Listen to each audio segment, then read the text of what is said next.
morning. It is Friday, July 3rd, 2026, one day before the 250th anniversary of the United States of America. You're watching the DMZ America podcast. Coming to you from the left, I am editorial cartoonist Ted Rall. And coming to you from a right that feels vaguely familiar to the delegates at the Second Continental Congress, going, what the fuck have we done? I'm editorial cartoonist Scott Stantis. I love that. You've read descriptions of that, haven't you? When they actually voted on it, and it had to be a unanimous vote, and there was 12 yays, 1 abstention, and dead.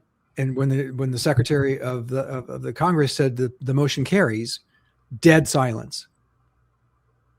They just sat there and went, "Oh fuck." Yeah, exactly. It's sort of that amazing photo. I believe it was in the New Yorker, the day that of the Trump family watching TV in the Victory Suite at the hotel, and the election's just been called for him, and they all have this look, including the president-elect, of like, oh God.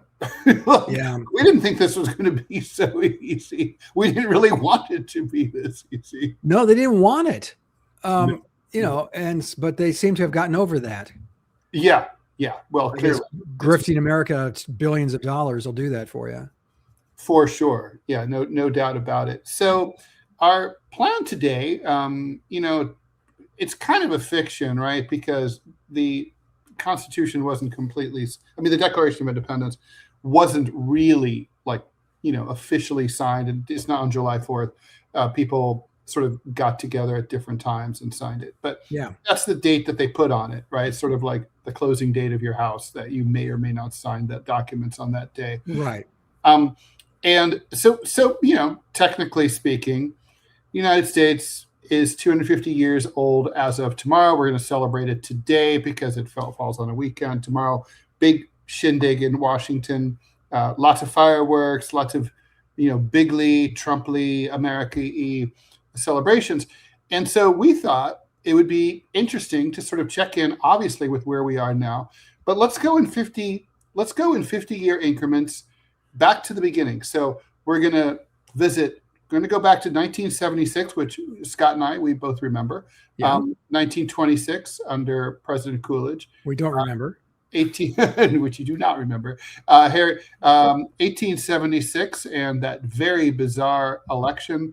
1820. And a missing president. MIA president hanging out with some fucking political cartoonist. Oh, and then, of course, let's go back to the beginning. So I was talking yesterday with the guys on Deprogram about this, and I wanted to let's start at the beginning. Let's go in 50-year increments.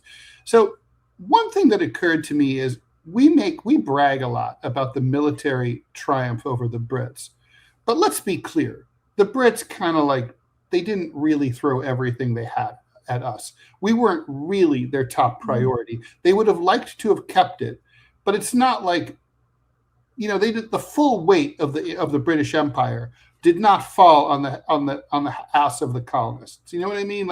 It was like they needed to keep. They really wanted to keep, the Caribbean colonies a lot more. They were far more lucrative, far more important. And at a certain point, it was like if we wanted to leave, they were okay with it. No, I don't agree with that spin on history. They sent a lot. They sent 30,000 troops to squash the uprisings in Boston and in Philadelphia. They sent a lot of troops here, and let's face it, when they did face us, they kicked our ass, especially at the beginning. This was not a short war. It ends what, 8 years later? I mean, we won the way the Viet Cong won. The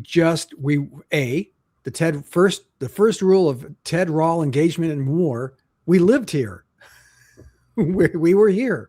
Mm-hmm. And so we could. Here's a home field advantage. We could be patient. And so we just sniped. Finally, Yorktown. The Brits had supply line issues. Well, of course. And we kept breaking them and kept, it was a guerrilla operation, which was, and Washington, to his credit, recognized we're not going to win these guys on the battlefield now. Yorktown. We're going to sap their political will is what we're going to do. Right. And Yorktown was a definite military victory we couldn't have done it without the French and the Haitians.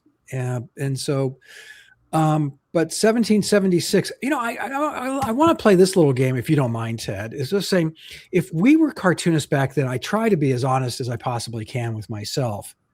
What side would I have been on, and which side would you? I know you would have been on the independent side for independence. First of all, I just want to send out a big, hearty, heartfelt fuck you to the 3%ers. That's a lie. That's not what the percentage was. The country was probably, although they did not have polling, a safe bet was a third, a third, a third. A third for independence, a third rabidly for England, and a third was like, I don't give a shit. I just want to sell my rugs, or beat my rope or whatever the rope makers did. But I do think back, would I have been, because of my conservative nature, would I have been pro-royalist? So I've just said, hey, listen, guys, taxation without representation. We're going to work on that. We'll get there eventually, but let's just stay cool and stay under the, I'm not sure. I think it's a 60-40 that I would have supported staying with England.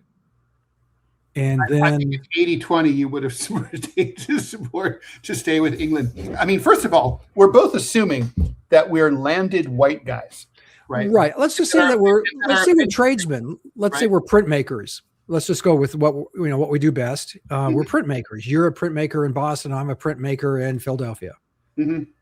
I would have been. So here's the thing. I can definitely make the pro-loyalist argument. And basically, look, here's the main one. The Brits were offering the American colonies protection against Native Americans and the French. They were paying the lowest taxes in the empire. They had a deal. The king and his administration did not understand why we were so spicy, because they're like, what are you talking about? Like, what, you're complaining? Like, we're like nicer to you than anyone else. So we're nicer to you than we are ourselves. True. Like, you guys are getting a sweetheart deal. It's kind of like, it's sort of analogous to Brexit. Like, England had the best deal in the EU, and they're leaving. But anyway, I think there was a strong argument to be made for the loyalist cause. Independence proved to be, as we're going to see in the rest of this podcast, fraught and difficult and expensive. And there was a lot to be said for staying within the English fold. I would have been pro-independence for the simple, in a Jeffersonian way. In other words, really wanting that to go with emancipation, because slavery was completely incompatible with the ideals of the revolution, and the cruelty of it. But that said, the British Empire was a distant hegemon that was an extractive, imperialist by definition force that was, that basically was a leech on the colonies. So I would have said, like, fuck those guys. We need to do our own thing. I would have had nothing in common with someone like John Adams, but I still would have rather hang out and argued with John Adams than fucking think about the fact that, like, the British Parliament was deciding my fate. Well, I never understood, and maybe you've read more history on this than I have. I've never heard why the British didn't just say, you know what, we'll give you 2 seats in Parliament. Boom. Yeah. I think they were, these were the Brits, right? They were stick up the ass, like tradition bound, rigid class system. I think it was psychological. I think they thought, if you give an inch, people take a mile. The colonists are, they're a bunch of ruffians. They need to be put in their place. If they start to do it, then, maybe British Guiana starts to want. I think maybe that was more to the point. Yeah, they were afraid that then they'd have to extend that franchise to the Caribbean, to the African holdings, to the Indian holdings. Yeah, I think that's where it was. So the thing is, there weren't. So what's funny is it's an on again, off again war, right? The Brits don't really maintain. It's not like a constant 1775 to 1781 army versus army. Okay, that's fair. Yeah, it's more like the colonies are in rebellion, and every now and then there's a hot spot, and then the imperial forces they don't really realize. I don't think they thought of it as we are putting down a revolution. I think they thought of it as we have a restive province that we need to go put out the fire every now and then. And so they were, at least that's how it started. They certainly, got the message by 1780 or 1779. But at first they're like, we're just sending troops to quell rebellions. And it's only, the French were the game changer, I think. And it's true. And absolutely. And we were ingrates. We kicked them to the curb almost right away. And then I never understood why we kicked them to the curb and tried to climb back into bed with the very same Brits who came back to fuck with us in 1812. I don't get, Americans going against their own best interests. Where have we heard that one before? It's true. It's the French we would not be an independent nation without the French, period. We would not have happened. And then when it came, France has war with England, I think neutrality was a good idea, but we weren't neutral. We were kind of like a wink and a nod to England. We kept trade routes with them. And maybe that was it. The roots were so deep. And the connection. Culture was so powerful. Yeah. And so now going on to 1826, that to me, 1826 is a remarkable period.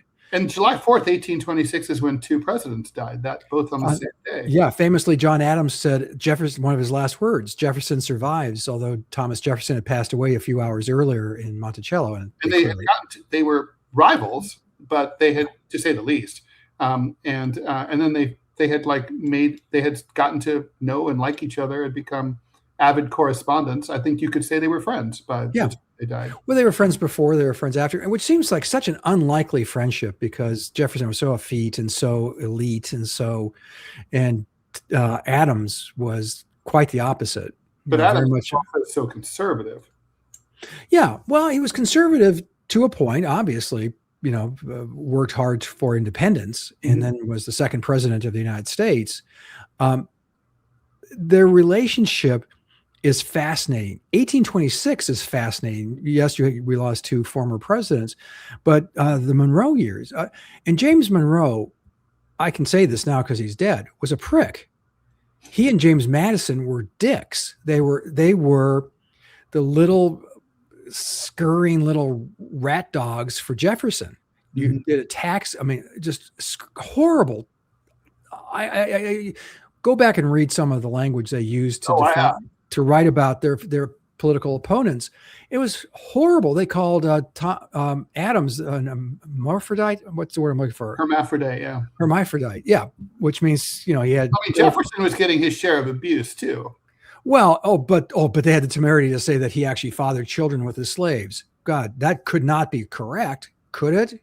Okay, but here's the thing. What they left out was the fact that he was a widower and that he loved Sally Heming and that she was treated like she was basically the matron of the house. When you went to visit there, he danced with her at the French court. He wasn't like, this is my side piece who I'm just fucking now and then. It wasn't like that.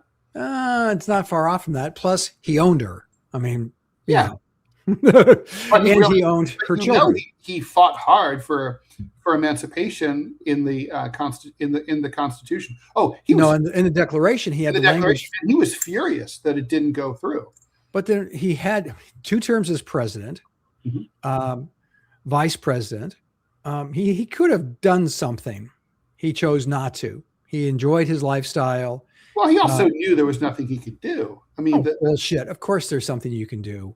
What? You can move the country towards emancipation. You can start talking about it in a serious way versus... He tried. It didn't work. He didn't. He tried once. Come on, Ted. If I tried once, would you say, oh, Scott, you gave it the old college try? Well, I would say he went to the mat and blew up a lot of his relationships, at a very critical time in order to do it. He probably was once burned, twice shy, right?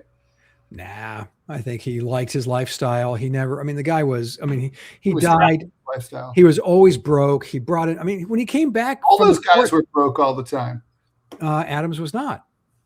Adams is kind of an extraordinary guy. Adams is the only, think about this for a second, the only signer of the Declaration of Independence, one who never used slaves on principle. One. Count them, Ted. Well, he wasn't a Southerner either. but this is the Northerners too.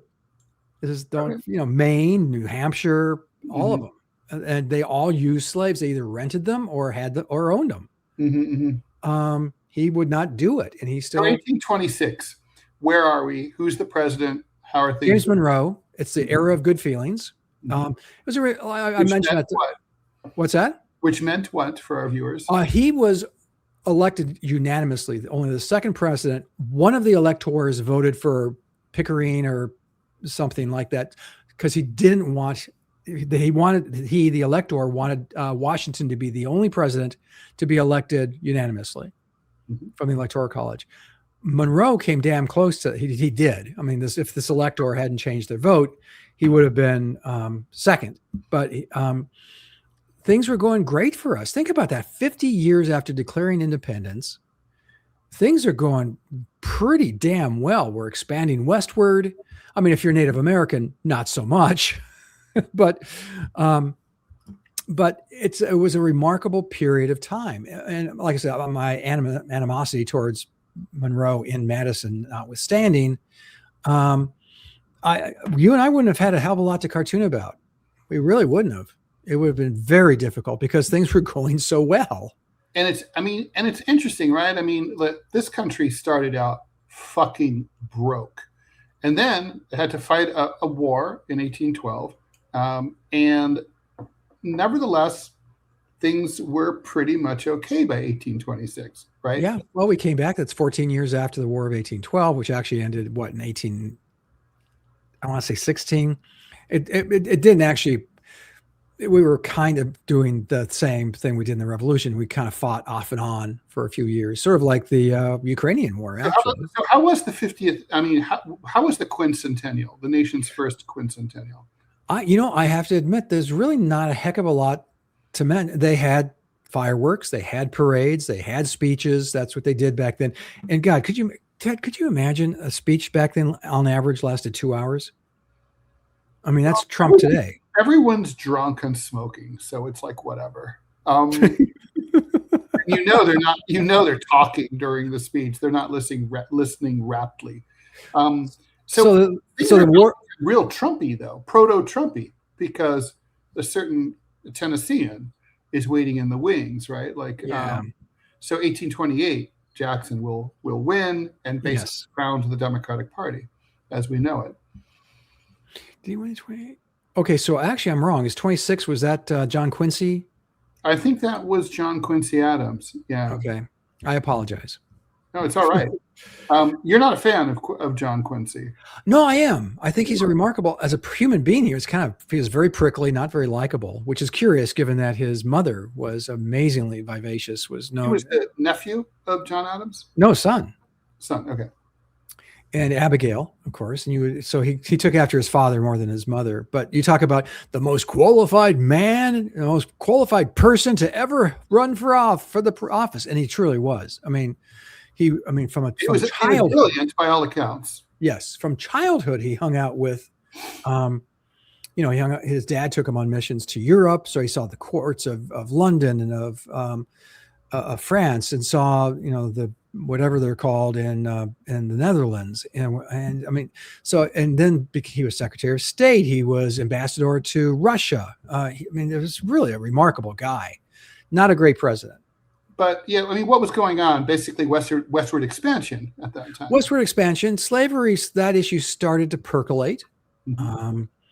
But it wasn't anywhere close to critical mass because of westward expansion. Because it's like they were trying to keep the balance between Nebraska and Kansas, and you go further west with after the Spanish-American War, Texas, the Arizona territories, California. Should they be admitted into the Union as slave states? And that's when the debate was going. But at that point, 1826, things were pretty damn good. Let's move 50 years more. I was going to say, and then Jackson comes in, and if nothing else, he closes the federal bank, right? Yes. And as a result, the entire national monetary system collapses for a decade. It becomes known as the hard times period. Money stopped circulating. It was, and basically Americans were reduced to barter at that point. It's hard to imagine the level of grinding poverty that was commonplace throughout the Republic at that time. Would you have been for Jackson as a cartoonist? If you think about it, he was the first president after they liberalized, and I use the word loosely, liberalized voting. So common people, you didn't have to be a moneyed, rich white guy. You just had to be a white that counts for a lot. Populism counts for a lot. And so the populism, he was a populist guy, and he wasn't Trump in that he was actually a fairly smart guy. 2-term senator. He had served as a judge, and a state judge in Tennessee. So this wasn't a... What's that? He was a hothead, though. Well, just because he shot people. Yeah. They were shooting at him. True. I love the story of him, and you told it before on the podcast, of him going into Florida. Mm-hmm. He had his troops there, and the Congress and the president said, "Don't do it." And he said, And he said, they said, he said basically, I need to invade because otherwise the Spanish, who it belongs to, will not be able to defend it. And who knows, the Brits or someone else could come and defeat them. Congress is like, don't do it. He goes and defeats them. And he says, see, the fact that I was able to defeat them proves what I said. And so, and Congress was like, well, we got Florida. All right. Yeah. Yay.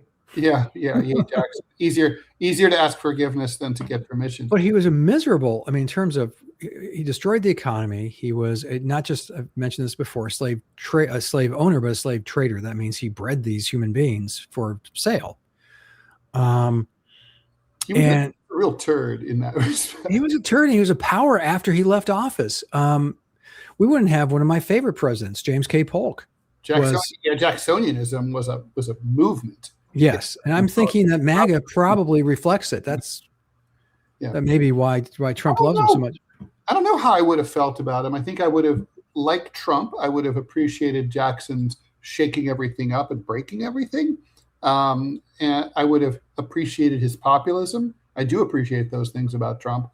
I would not have appreciated his militarism or his attitude toward the Native Americans or his coarseness, which I don't care for. I don't care for coarseness in general. Do you think that's because we're French? We're both really turned off by coarse, crude people. Maybe.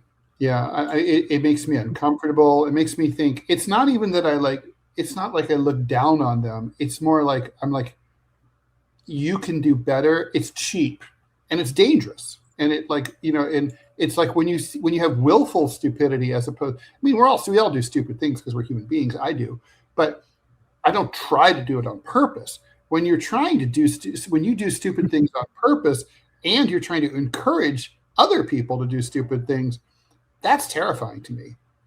It's kind of like, why would you do that? It's like, it's literally a suicidal behavior. So I don't know. So yeah, you're right. Let's go skip forward to 1876. Yeah, over the 50 years from 1826 to 1876, a few things happened. Yes, they did. So one big one. Yeah, one really big one. But that's because we also had a litany of terrible presidents. Just terrible. Taylor, Millard Fillmore, Buchanan, who was a pro-slavery Pennsylvanian. Yeah, that's widely considered the worst president. Right? Well, he was, but he may have also been the first gay one, which I thought was fascinating. So 1876, we mentioned the hotly contested election, but we also mentioned the MIA president, Grant, who was president at the time. Yeah, we have to cover the election, but the centennial celebrations were a big deal. Yes. Let's face it, we made it to 100 years. Who could have guessed? Survived the Civil War. Yeah. And Grant is president of the United States, and then Grant cannot be found. He has none of the events, none of the things. He checked out, just like that New Jersey congressman, Tom Keene. Did you hear about that? Yes. He MIA for like months, and then it's like, oh, I was depressed. So, I was sad. Yeah. I don't mean to dismiss depression, but come on, if the depression is that debilitating, you probably should resign because your job is to represent. I don't know if you can take a leave, but you should. Yeah, the problem is there's no vice congressman to step into your shoes when you and to defend the interest of your district. Your constituents aren't being served. Yeah, so he should have resigned. quite frankly. And I'm not saying that because, I'm not an Eagleton kind of moment where we're going to. You and I both suffered from depression, so yes, we know. So it can be tough, but I would, if my job was to be a representative of people, and I couldn't do it, then I'd have to step down hey, listen, after COVID, I had a foggy brain for almost a year. I had to step down from a job I really liked. True. So, I mean, I do have a track record of actually doing that. So 1876, the president is missing. Where the hell is he? They did a documentary about 10, 15 years ago. Turns out he was hanging out with Thomas Nast in New Jersey, the great editorial cartoonist, German immigrant. And Grant loved him. And they were friends. Why do you think Grant did that? Do you think Grant was kind of like he was getting on in years? He was old. He was tired. Do you think he was just kind of like, I can't even? And anyway, like it's sort of like I helped plan the prom at my high school, but I didn't want to go. So is that true? I just dipped. You didn't go? No, I didn't want to. Oh, that's funny. But you were on the committee, so I did a great job planning it. But I just what was the theme? Well, the God, what was the theme? We did have I did find a real band, but they didn't become a real band until later. Survivor, famous for Eye of the Tiger. I found them playing at a truck stop on Interstate 75 between Cincinnati and Dayton, and so they played. Oh, that's so cool. Yeah. Oh my gosh. I had no interest in attending. Anyway, do you think Grant was just like, I'm not sure. And you asked if he was on a bender. I'm just like, God, fuck this. I'm out. He was a kind of alcoholic, a binge drinker. He was on bender, supposedly. He didn't get drunk on a regular basis, but when he was downtime, it was Miller time for General Grant. Whiskey time then, right? Yeah. But they don't really explain what he was doing there, just because it was such a mystery. Why it just seems like that would be such a upbeat, nice moment. It's such a big deal. And I think don't forget there was a lot of criticism of his administration being corrupt at that point. Yeah. He's probably just thinking, you know what, fuck these people. I served them like this. I served them during the war. I'm 2 terms as president. The entire country. I saved the Union, and this is how I'm being treated. Yeah. Yeah, I would say probably that may have been sour grapes on his part, although it seemed out of character a little bit, but not entirely. He was a kind of a odd fellow. So 1876, but they also had probably the most awesome election ever. Yeah, we have to explain this. So, you go ahead, because you do. I mean, you handle okay. Let me set the table. Democrat Sam Tilden is by far the favorite because there was an interest in having Grant run for a 3rd term, but he refused. The tradition was to do 2 terms at the time. Right. There was no constitutional amendment yet, so that opens the Republican field. We'd had nothing but Republicans since the Civil War. Rutherford B. Hayes becomes the Republican nominee over, who was he? Do you remember at the primary race? Or there wasn't a primary, but but they had a convention and Grant was introduced. I'm trying to think of some of the others who, I think the usual suspects. I think Blaine was probably mentioned early on. He was Speaker of the House at the time. James Garfield made a little bit of a splash at the Republican convention. He didn't until 80. But that'd be a little bit, yeah. And he was I think, God, if he had not been assassinated, that would have been an extraordinary presidency. Potentially, yeah. So 76, we've got Rutherford B. Hayes. Look him up. The most awesome facial hair. True. In the world. Beard. I would have voted for him just because of the facial hair. Although there was a lot. Blaine had a serious claim to an amazing beard too. Very well. Tilden was clean shaven and kind of weird looking. I mean, kind of a wonky looking guy. Tilden. Yeah, there's a few like schools and stuff named after him, streets in New York City. Samuel Tilden was a judge from upstate New York, a justice, I guess, a Supreme Court justice of the state, and he was the Democratic nominee. And at that time, Reconstruction was still in full effect, with Union troops occupying the Deep South, overseeing sort of the emancipation of blacks and blacks taking office and becoming congressmen and mayors and stuff. So the results come in, and then what happens? Hijinks ensued. The Republicans had a strong hold on the House and Senate. They saw their power slipping. The Democratic Party. Talk about the Electoral College. What happened? Well, Tilden wins. Well, Sam Tilden wins. I mean, the headlines that night would have been Tilden wins, and he won by a pretty decent margin. Won the popular vote by a good chunk of change.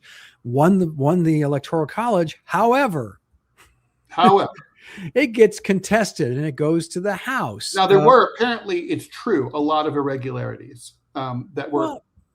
At the time, there always were, but there were genuine irregularities. But like bubbling under the surface of this, in my take, please correct me if I'm wrong, was first of all shock that a Democrat, which was a party that was viewed as being aligned with the doomed cause of the South, and had won, even though he was, definitely a Yankee, and so there was resentment there. Yes.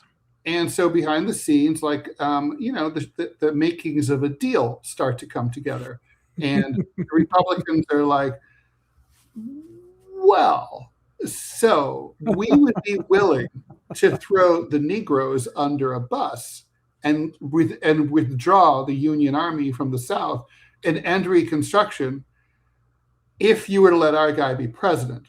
And then the Tildenites are like, well, we would be willing to let Tilden go back to New York and not be president of the United States, knowing that he's won the election, but he won't serve. But we would need to know this is a one-term deal and that Hayes is not going to run for re-election. And they made that agreement.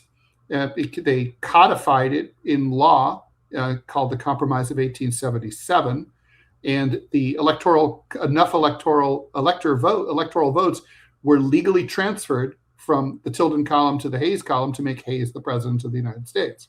And Hayes, to his credit, kept his word and served one term and departed office in 1880. And that's when he did a pretty decent job. I'm sorry, removing the troops from the South. The South was still a bad actor. I mean, that was the deal, though. I understand the deal. I'm just saying he shouldn't have agreed to it. Okay, but the point is, once he agreed to it as president, he didn't suck terribly. He was no James Buchanan. He was no James Buchanan or even a Franklin Pierce, the only president from New Hampshire. But that is a serious. You're right. The Compromise of 1877 is such an incredibly fucked up thing that I would have to make the argument that, like, how on earth could this country ever call itself a republic, much less a democracy after that? I mean, it's a joke.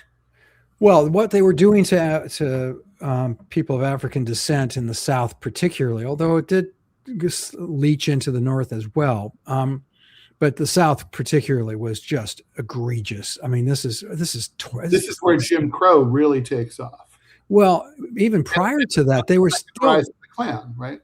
Rise of the Klan. Well, you had the Rise of the Klan with Bedford Forrest there in Tennessee, and all the apologists for him. I just live down south. I just get so fed up with, well, the war was about tariffs. Horse shit.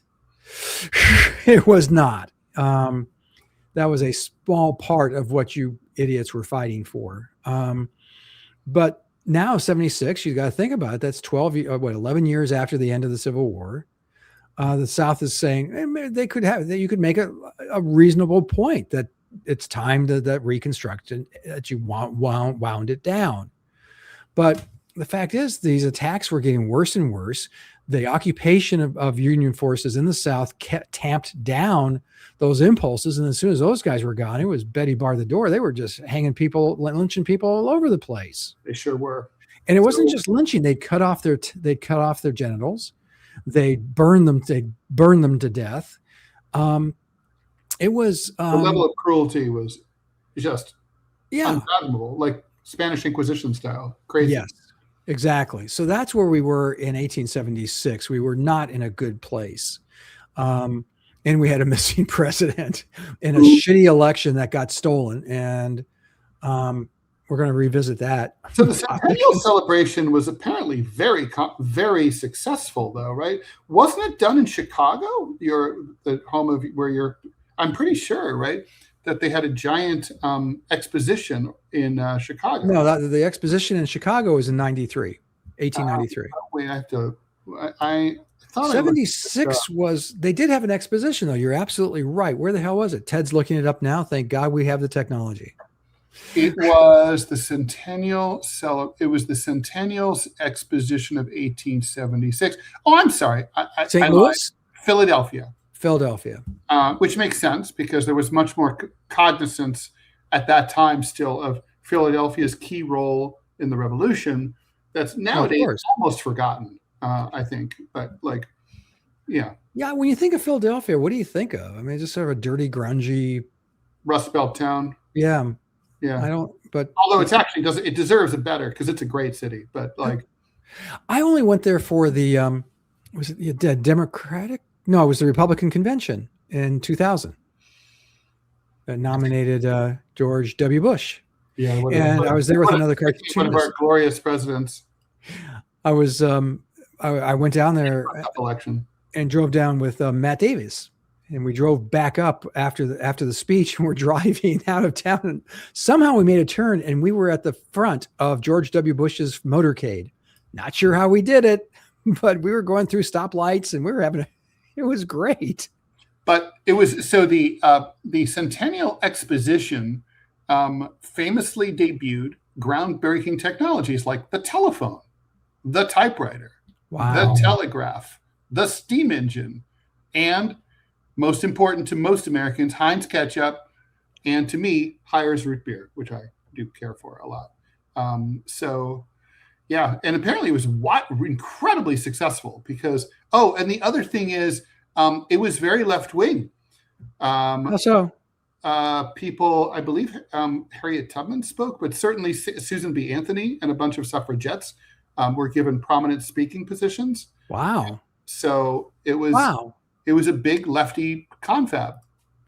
Well, that's kind of cool. I mean, even when we're faced with, daunting challenges, it seems that most times it's also when we come up with some pretty awesome stuff. I mean, think about late 1960s and everything seemed to be coming unraveled in the United States, and we, landed guys on the moon. True. Yeah, it's kind of a remarkable. The first supercomputers and stuff. So 70. We've always been busy little monkeys. So 1926 is an entirely different affair. America is booming. The president is popular. Culture is. There's a lot to like whether you're on the left or on the right. If you're on the right, capitalism is booming, the stock market is booming, innovation is booming. America is rich and powerful. Living standards are high. If you're a socialist, communism is ascendant around the world. It's on the march. The Russian Revolution's been successful. They've had a transition of power. Of course, we didn't really know that whole Lenin to Stalin thing wasn't going to work out that great, but they didn't know any of that. The thing is, people are in a good fucking mood, and Coolidge was wildly popular. He was the perfect president for that time. He really was. Pardon me, kind of boring, kind of dry toast, but managed in a very quiet, very determined, very sober way. Yeah. And so it was, he was kind of an amazing guy and kind of the perfect guy for the perfect time. And you always love talking about how he personally looked over the line items of every item on the federal budget. Yes. With his every morning for an hour and a half, the Secretary of Treasury and him would sit there and go through the budget line by line. I love that. I think that's so great. Ted, I can't tell you how many people I tell that story to who say, I don't want my president doing that. I'm thinking that is precisely what I want my president to be doing. While he's doing that, he's not invading Grenada. There you go. Yeah, he's not. Yeah, we're not going to go into Iraq. So 226 in a row, Ted, that America was kicking ass and taking names. It's true. I mean, of course, also, much as in 1826, storm clouds are gathering. Yes, they are. So, Well, you mentioned the socialism and the labor movement was getting women had just gotten the vote, right? just 6 years before. Yeah. Mhm. This is a time for America, but in the 50 years from 1876 to 1926, we'd fought the Spanish-American War. We'd fought. We became an empire. We won World War One. Yes, and we again asserted ourselves as a legitimate world power, maybe the legitimate world power. And so we instituted the federal income tax, which put a lot of money into federal coffers, which allowed it to finance its desire to become. People still to this day say it's not constitutional. There's a constitutional amendment. That's like, yeah, there's a constitutional amendment. What are they talking about? Yeah, I'm not. Maybe they're saying that it wasn't passed correctly. It was. Ted, are you going to argue with people like this? I mean, it's the same people who say the moon landing didn't happen. It's like not worth it. It's not worth the air you expending from your lungs across your vocal cords. Well, I mean, that is a very American thing, though. Which is that, like, we are all entitled to our own opinions as well as our own facts, right? I mean, you can just literally say things, especially nowadays on the internet. Oh God! People, like, well, Richard Nixon was never president of the United States. That was Agnew all along. And you're like, that didn't happen. It's like, shut up, fairy. And like, I mean, it's literally that's internet now. And it's like, well, everyone else watching who doesn't really know is like, well, I don't know, maybe it was Nixon, maybe it was Agnew, who knows? I mean, that's literally like, facts don't matter anymore. Well, when you have the vice president going to the Nixon library saying Nixon's Watergate would have been a 10-hour story, which, yeah, if it happened today, that may be true. Because given that this asshole is walking away with billions of dollars, that is true. And the family grift continues to grift. How did Coolidge? I'm sorry to go back to this, but sure, of course. How did Coolidge? I can't imagine he politicized the 150th anniversary of the United States, right? No, he celebrated it. There's pictures of him at parades and giving speeches. I think it was a pretty, Coolidge-like celebration. It was like, we really like America. We're glad it's still around. 150 years. Hooray. Another exposition in Is that right? In Where? Philly. In Philly, called, it was the Sesquicentennial International Exposition, also known as the Sesqui. Of course. It was. God, that sounds terrible. Terrible. He sounds like. Hey Ted, I got to admit, I went to a hooker in Hong Kong. I got the Sesqui. You make that joke. Don't worry, you can get rid of it with antibiotics, Scott. The World's Fair featured highlights like a massive replica Liberty Bell illuminated by 26,000 electric bulbs, pavilions showcasing an industrial complex, and a commemorative 1926 silver $50. How did they not make? I mean, so Philadelphia had the World's Fair twice. How did they not create something awesome like the French had the Eiffel Tower? Right. They built a pavilion, right? What's that? They did build some kind of pavilion. Well, they had to. That was how they had exhibition halls for all the different, here's the wonderful world of Saipan, and they Right. have that. And, but like I said, the exposition, the Chicago expositions, the two that they had the first Ferris wheel was premiered at the exposition of the Columbian Exposition of 1893, and then the Century of Progress had a ton of stuff. So this is not that much is left. Only one building made for the fair in 1926 is still standing. It's the American Swedish Historical Museum. Of course, it was. Why wouldn't it be, Ted? Made by Crown Prince Gustav Adolf of Sweden. But basically everything was either sold off or demolished. The fairgrounds were redeveloped. Now there's a park, FDR Park, Packer Park, which is a neighborhood, and the South Philadelphia Sports Complex. including Citizens Bank Park, Lincoln Financial Field, and Wells Fargo Center. Ah, The main stadium, which is a massive horseshoe-shaped municipal stadium, renamed JFK Stadium. Live Aid was there. So basically nothing's left. but nothing. Only I mean, the- what I mean by nothing left is that for it too, though. That's still there. the Chicago expositions were, they had a lasting impact. People still remember them. It's commemorated in the Chicago flag with 2 of the 4 stars that are on it. What do the 2 stars indicate? Well, okay, from left to right, the founding of Fort Dearborn, the first settlement there, the fire, 1871, the Columbian Exposition of 1893, and the Century of Progress World's Fair of 1933. That's very arcane that the stars represent historic events instead of places, because in most flags, stars represent either a tribe or a province or something like that. Yeah, or a state.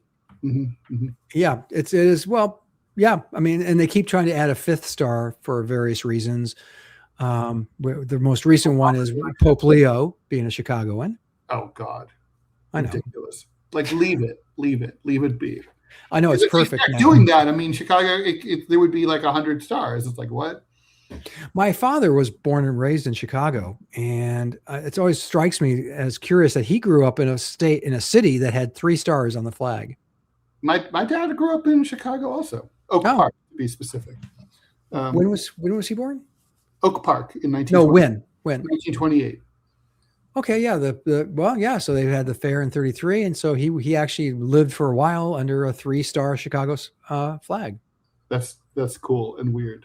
It is weird. Well, think of Ted. Let's stop for a moment. This is how old I am. I know you have grandparents too, correct? You had grandparents you knew.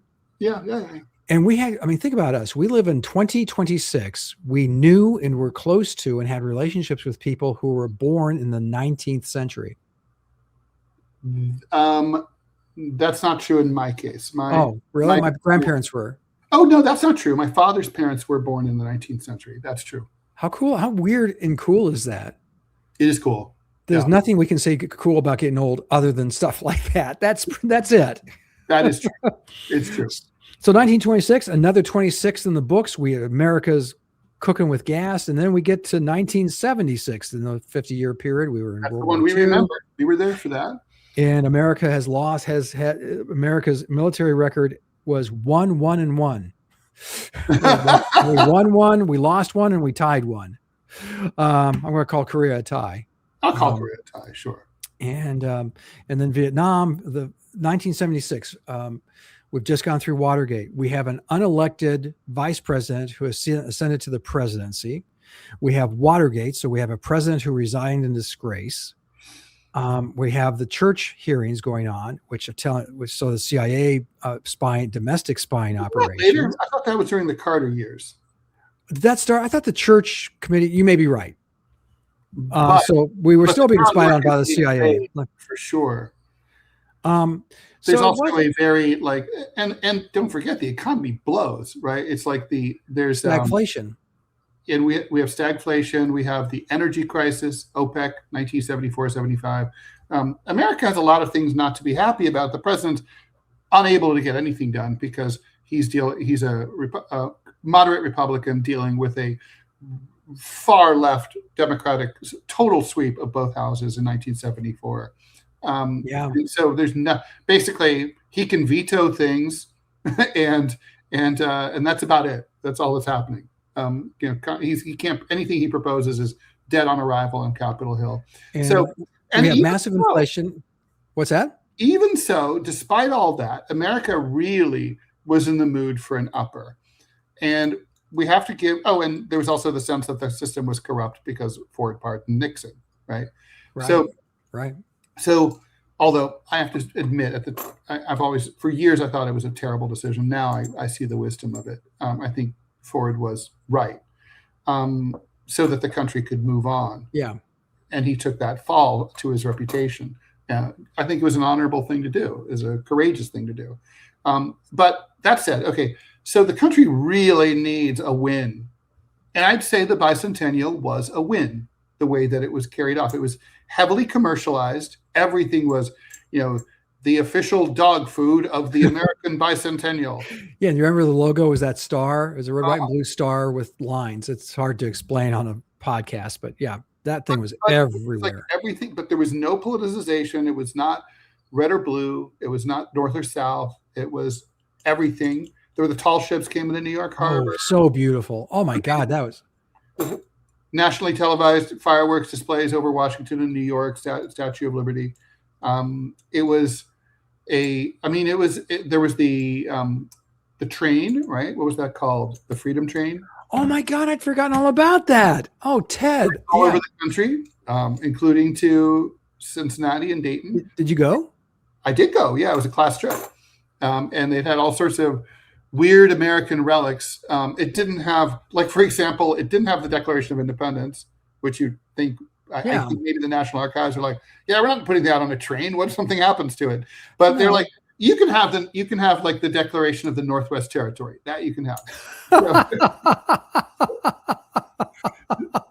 But there was all sorts of shit like that. Like, I don't know, John Wayne's hat and stuff like that. I never came up to Madison where I lived at the time. Or maybe it did. I just didn't go. That's so cool that you went into it though. I'd totally forgotten the bicentennial train. Yeah. It was essentially, I mean, for our listeners, it was essentially a museum. And there was the bicentennial quarter, which are one of the biggest circulation, quarters in. See, they still pop up if you still have coins, there was no thought of Gerald Ford putting himself on it. No, this is true. If it had been proposed to him, he might have punched them in the face. That would not have happened. Yeah, I think it was the normalcy of the time. And then we were entering an election year between Jerry Ford and Jimmy Carter. Mm-hmm. A pretty civilized campaign, except at the Republican National Convention. Oh, I don't know. What do you mean? Well, Ronald Reagan was... Well, he tried to steal it from Ford. Insurgent, right? He tried to steal it from Ford. And I was furious. That's when I got involved. He bribed delegates, right? That's when I got involved in politics, as I worked, prior to that, but I'd been signed on to the Ford campaign in 76 and was put on their speakers board, which was hilarious. You would have loved this, Ted, because I was also too young to vote, which made it funnier still. Oh, that doesn't stop anything. I was a delegate to the 1980 Democratic National Convention, and I was too young to vote. But you would have been old enough to vote by the time November, right? No. I turned 18 in 81. Oh, wow. So, oh God, we were the same guy. That's so weird. But in 76, I was so mad at Reagan, so mad at him for running against an incumbent president. And for cheating. How so? Well, he was caught trying to bribe delegates.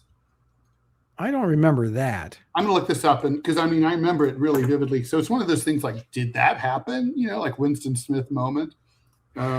He did try to sway them by, do you remember who Ronald Reagan picked for his running mate in 76? Mm-hmm.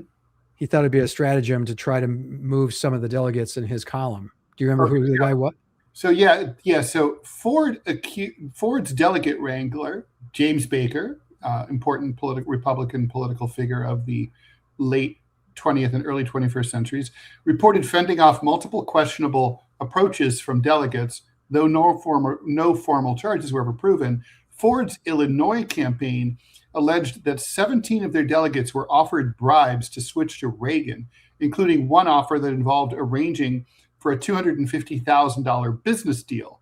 Conversely, Reagan accused Ford of using the power of the presidency, such as offering delegates seats, how quaint this is, aboard the presidential yacht during the bicentennial tall ships event to lock down commitments. It was like the equivalent of the Lincoln bedroom at the time. Well, I don't remember that. I do remember being angry but I'm trying the trivia question, Ted. Who did Reagan pick as his running mate coming into the 76, or said it would be his running mate in 76? Reagan. God. It really caused quite a kerfuffle because I'll give you some hints. He was a moderate. Yeah. Well, he would have had to have been. Yeah. I'm not Schweiker. guy named Schweiker, who I think was a congressman from Pennsylvania. Lloyd Schweiker, right? Oh, sure. Who cares? Yes, let's say yes. Was it Lloyd? I don't know. Maybe not. But that was a Hail Mary by Reagan, and it didn't work, obviously. Richard Schweiker. Yeah. Man, he lived a long time too. He was from PA. Yeah, I was right. Look at me remembering things. Mm-hmm. So anyway, Jerry Ford gets the nomination, picks Bob Dole, which I thought was a terrible mistake. He should have picked Baker from Tennessee. Would have combated a little bit the southernness of Jimmy Carter campaign. I thought Dole was a bad choice mnemonically. I'm not even kidding, because Ford was kind of viewed as boring. So like something that sounds like Ford Dull on a political button is not really a good choice. No, it was not a great choice. In the debate between Dole and Mondale was not scintillating. This will surprise you.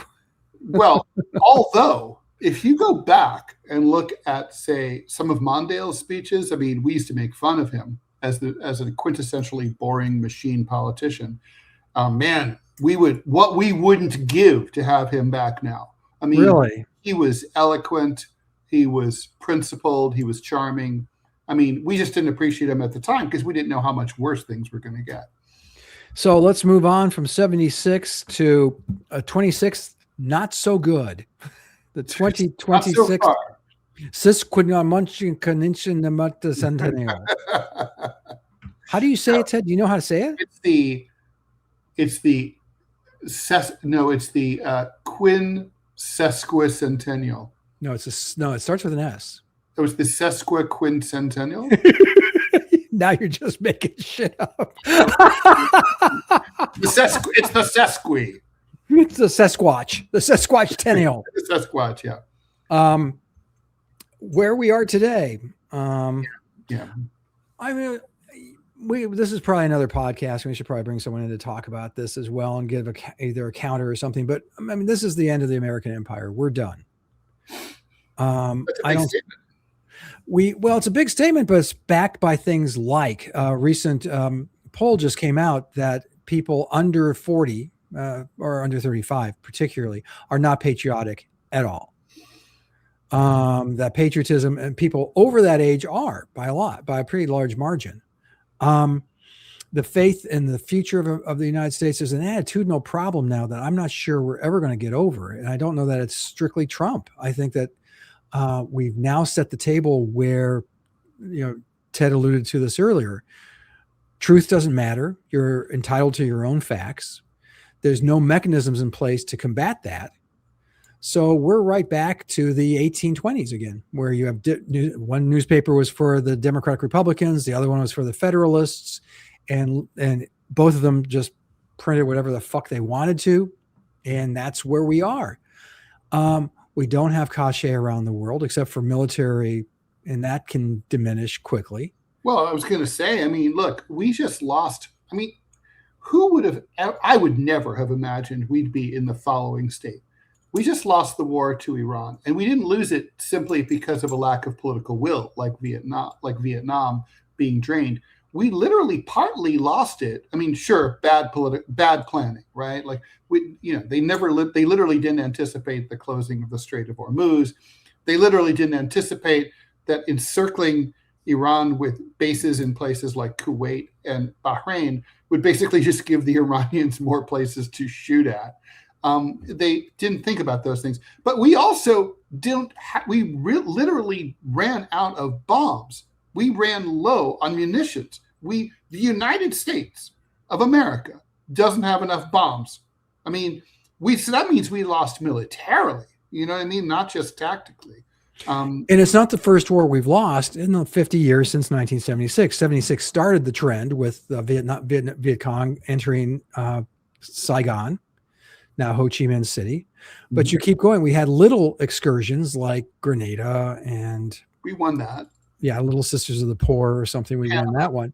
But the ones we've lost: Afghanistan, loss; Iraq, loss, but we're still there. But it's not still. It's still in the L column. Now we've got Iran in the L Oh, column. and this one, here's the thing, right? Like we lost in Afghanistan. When we lost in Vietnam, we didn't turn Vietnam into a regional hegemon. We've just turned Iran into a regional hegemon. I mean,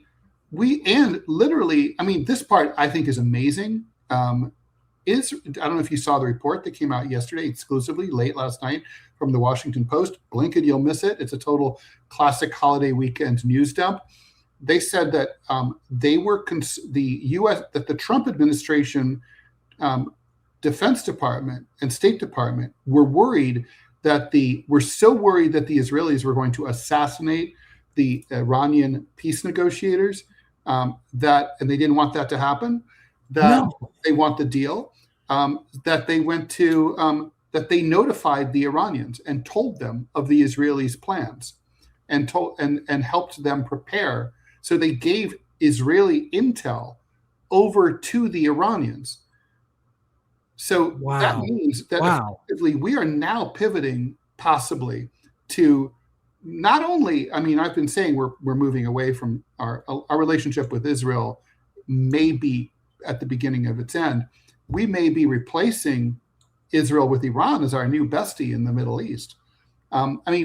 We turned Iran into, and what that means is, whether or not that happens or not, what it means is that Iran, not Israel, is now the most militarily potent and economically important country in the Middle East, which makes sense. I mean, given its history and its and they can strut and say we beat the United States. You know, right. They threw everything they had at us. We took it. We emerged from the rubble with a middle finger extended, and stronger than ever.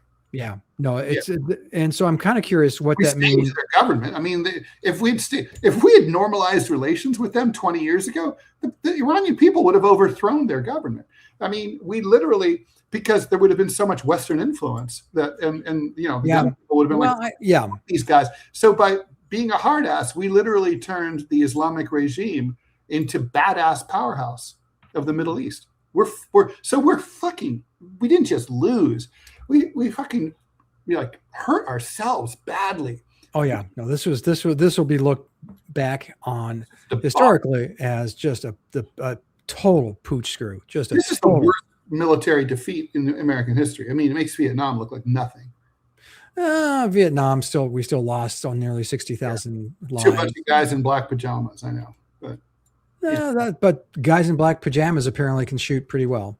And they live there, and they have to win, and they can. Comes back to the Ted Rall rule of warfare. They live there. Yeah.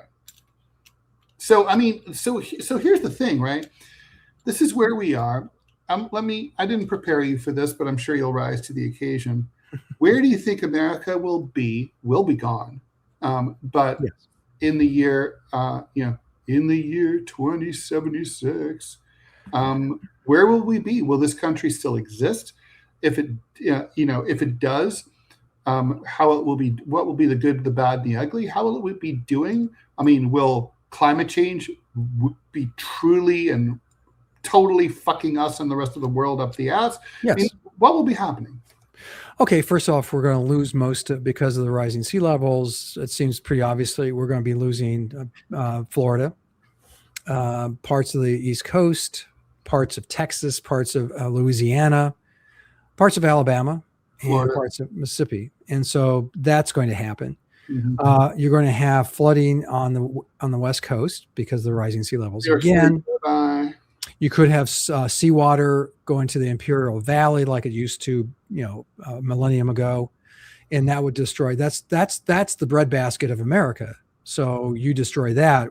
I'm glad you brought that up because we don't talk about the agricultural aspect nearly enough. And the Imperial Valley, that was full. That was an inland sea for if that shit silts up, if that silts up and salts up, we're fucked. Oh, you salt water on plants? No, it doesn't work. It's like Brawndo. It's not what plants crave. No. Where's America in 2076? I think we're fucked. I think we are a second world nation. We're very similar. Are we still a nation, or have we started to fall apart? I don't see a balkanization. Conceivably, because, for instance, Texas has a constitutional provision that they can break into 4 states. They could conceivably secede I don't see either of those as With practical. Texas, but is Texas economically or politically It viable? is now. It's booming because all the businesses from heavily taxed states like Illinois, California, New York are moving there. They're in Florida because they're very no income tax. Rich guys love that. There's definitely a secessionist impulse on the West Coast. There has been, but it's never really come to. Well, I was going to say the South. You know, they walk the walk, right? Right. Well, New England came first, right? They did. People forget that New England tried to secede first, but the South did it. You know, did it well for a period of time. Well, Do I see a balkanization? Do I see the South, or do I see a fracture of this country? I don't, just because economic interests will hold it together. I would think also the Soviet example would serve as a cautionary warning tale. Well, like that, we learned something from history, Ted. Who are we talking about again? I mean, the Soviet Union was definitely better off together than. But here's the other trends that make me very unoptimistic about America 2076. First and foremost is that we're losing capital like crazy. We used to have 33% of the capital on the planet. It's down to 29%. Well, you'd say 4%. That's not that. It's not that big of a deal. However, you're talking about trillions upon trillions upon trillions of dollars that have left the country and are finding their way mostly to China, but also other countries like Vietnam. There's a lot of other countries where this money is going to, returning back to Europe. So my take is that yes, we will be a nation as we are today. We will still have 50 states and territories, but we will be impotent. Our military will not be able to we'll continue to subscribe to militaristic theories that just don't apply anymore. Even though we've lost 4 fucking wars in a row, you think at some point that gets the coach fired. The key to success, I think, would be what we would want is to honestly go America first, right? I mean, it would be great if we just became more isolationist, dedicated our formidable national resources, which are diminished significantly, to our own country, and not to, sending them to Israel or other countries, right? I mean, that's going to have to happen because we're going to run out of money. Yeah, plain and simple, we're running out of money. And as I mentioned, the capital is leaving the shores of the United States. So let's flip it over. Ted, America 2076. The talking head of Ted Rall sees what? I think that a fracture is I'm a little bit more on team fracture than you are. I'm not certain about it, but I think I'm more inclined to think that that's a possibility, that we could see the country split up into 4 or 5 or more regions.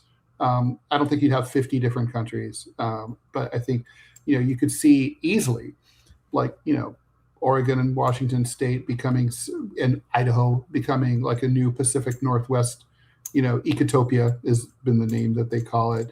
California can totally be its own thing again. Yes. And so on.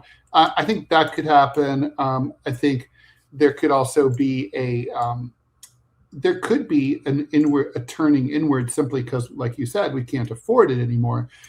In the same way that France lost its empire and it benefited the French people. They were, let's face it, they didn't have the social safety net that they have today until like the 80s, because the Algerians and these other countries kicked their ass, and it was good for them in the long run. So I think that could happen. Climate change is going to be a bitch. Temperatures are going to still be rising. I think we're going to have some big fucking problems, and hopefully, the human beings of the future are going to be able to work internationally without sending money to other countries, but work internationally in cooperation to set some standards to reduce the causes of climate change and mitigate the results of it. But by your own description, you're talking about an America that has looked inward and is inwardly concerned and won't participate in what you're describing. Well, I mean, I think it's possible to say we're going to participate, we're going to talk to the rest of the world and work in conjunction with you without trying to own you, rent you, or tell you what to do. Okay. And, it's kind of like having your neighbor. your neighbor, you help your neighbor if, like, a tornado takes off their roof. You help them put the orange tarp up on their roof, but you don't go in there and, like, fuck their dog. It's like you just and then you go back home. I just think that's imperialism and neocolonialism have had their day. I mean, Yes. it's exhausted. I do worry about we're headed either towards socialism or a socialist uprising, or increased disparity between rich and poor. That's going to cause this country to become a hellscape, where 1% of the public is living in gated communities with their own separate water and electricity supplies, and everyone else is living in abject misery and poverty. I think probably the latter is more likely, but I think we've never been at a point where socialism was more popular, in the polls. And I mean, I thought it was fascinating that these days the Republicans are, resurrecting McCarthyism and the Red Scare to say, like, Mamdani's people, they're all communists. And it's kind of like, oh, keep saying that. You're more likely to get them elected. People like communists now. Well, again, this polls that just came out today, 29% of Americans, this is all Americans polled, said that socialism's okay. Oh, that's low. I've read 40%, but yeah. I would imagine younger. Some polls, socialism polls higher than capitalism, especially among younger voters. Well, they see a failure of a system that has been ginned using government fiat and other tactics to, yeah, we're going to have not a civil war, but we're going to have an internal struggle that's going to be profound. I can also see, if this country stays the way it is, I could definitely see us moving from 2 to 4 major parties. Both major parties will each split into their corporatist versus populist wings. Well, from your lips to God's ears. I think that would be good for the country, by the way. Oh, yeah. No, I think 5. I would love to see 5 or 7 parties minimum. Oh, yeah. No, for sure. For sure. So, Scott, this was fantastic. I really enjoyed doing this with you. I love this. This is fun. Me too. So this was, if you're just joining us, you've been watching America at 250. Where are we now? We basically brought you from 1776 to 2076. So we did 300 years. 2026. Oh, 76. You're right. I'm sorry. We exceeded expectations here, as we always do with the DMZ America podcast. Thanks everyone for joining us. We're at a new time now. We used to be on, well, I'm not even going to say that. We're now at Fridays at 11 a.m. Eastern time to 12 noon Eastern time. Again, that's Friday at 11. Of course, if you can't watch us live, you can always watch us on streaming anytime on YouTube or Rumble. Really appreciate your tuning in, and hope you have a fantastic 4th of July. Be safe. Holiday, Independence Day holiday. Do be safe. This is when people do stupid shit on the roads. Scott, I think you know what song you have to do. And off. Oh, which one? Oh, come on, national anthem. Oh God. The national anthem, no one knows the words to. Let's go. Say, can you see by the dawn's early light what so proudly we sail at the ramparts last streaming, whose bright stripes and bright stars